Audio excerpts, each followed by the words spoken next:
ကဲဒီတခါမှာတော့အရန်ကိုရတာရှိပြီးကလေးလူကြီးအကြိုက်တဲ့ပေါင်မုတ်အစာသွတ်ကြော်လေးကိုကြော်ပြပေးမှာဖြစ်ပါတယ်ရှင်။ပေါင်ဝင်ပစ္စည်းဖြစ်တဲ့ပေါင်မုတ်ကလေးတွေရဲ့ဘေးသားလေးတွေကိုလီးပေးပါမယ်ရှင်။ပြီးရင်တော့အလဲကနေပြီးတော့လေးစိတ်စိတ်လေးတွေစိတ်ပေးပါမယ်ရှင်။ဒီနေရာမှာမိမိတို့စိတ်ကြိုက်လဲစိတ်လို့ရပါတယ်။ပြီးရင်တော့ပုံဖော်ဖို့အတွက်ဘူးဖုံးကုန်လေးတစ်ခုပဲလိုအပ်ပါတယ်ရှင်။အစာသွတ်ဖို့နေရာလေးကိုခြံထားပေးပါမယ်ရှင်။ကဲပေါင်မုတ်ကလေးတွေအတွက်မှာအစာထည့်ဖို့အတွက်စက်သွန်မိတ်ကလေးတွေကိုပါပါလှီးပေးပါမယ်။မွေးနဲ့တင်းပြတ်နေဖို့အတွက်စက်သွန်ပြူလေးအနည်းငယ်ထည့်ပေးပါမယ်ရှင်။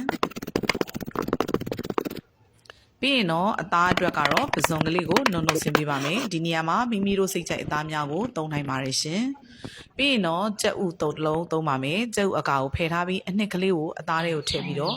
အရသာအတွက်စားနေငယ်တကြားနေငယ်ချုံမုံနေငယ်နဲ့ငေကောင်းမှုနေငယ်ထည့်ပြီးတော့တမအောင်မွေပေးပါမယ်ရှင်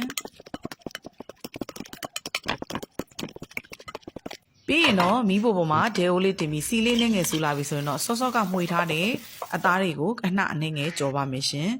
ပြီးရင်တော့ကျဲဥအကာတွေကိုကော်မုံနှစ်စွန်းထည့်ပြီးတိချအောင်ခလောက်အောင်မွေပေးထားပါမယ်ရှင်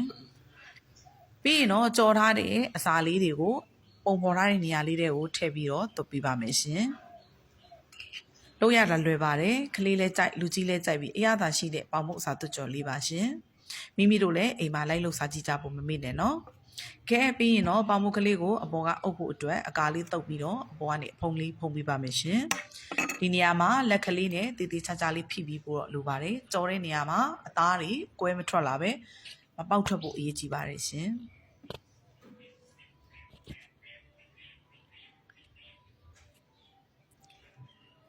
ပေါ်ကနေပြီးတော့တုပ်ပြီးလို့ရှိရင်တော့တေးသေးချာချာလေးထပ်ဖိပြီးတော့စီထားပေးပါ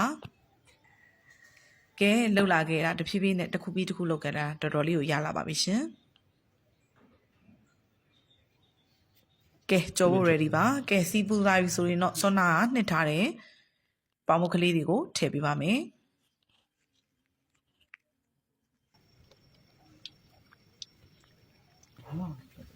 တစ်ဖက်ချက်ပြီဆိုလို့ရှိရင်တော့တစ်ဖက်ကလေးကိုဖြည်းဖြည်းလှန်ပါမယ်ရှင်ဒီနေရာမှာမီးအေးအေးလေးနဲ့ကြောဖို့လိုပါတယ်မီးပြင်းစရာမလိုပါဘူးရှင်ပေါင်ဝင်ပစ္စည်းနည်းနည်းလေးနဲ့အယိုးရှင်းဆုံးသောပေါင်မုတ်အစာသွတ်ကြော်လေးပါကဲရွှေဝရောင်လေးတန်းလာပြီဆိုလို့ရှိရင်တော့ပေါင်မုတ်အစာသွတ်ကြော်လေးရပါပြီရှင်စီစစ်ပါမယ်ကဲပြီးရင်တော့ပကံလေးတွေကိုထည့်ပေးပါမယ်ရှင်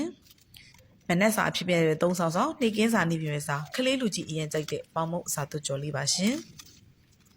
မိမိတို့ကြိုက်နှစ်သက်ရာစော်များနဲ့တွဲလေးစားနိုင်ပါတယ်ရှင်ဒီဗီဒီယိုကိုကြိုက်နှစ်သက်တဲ့ဆိုရင်တော့အပေါင်းလေးနှိပ်အသေးလေးပေးခဲ့ဖို့လည်းမမေ့နဲ့နော်အဆုံးထိကြည့်ပေးတဲ့အတွက်လည်းကျေးဇူးအများကြီးတင်ပါတယ်ရှင်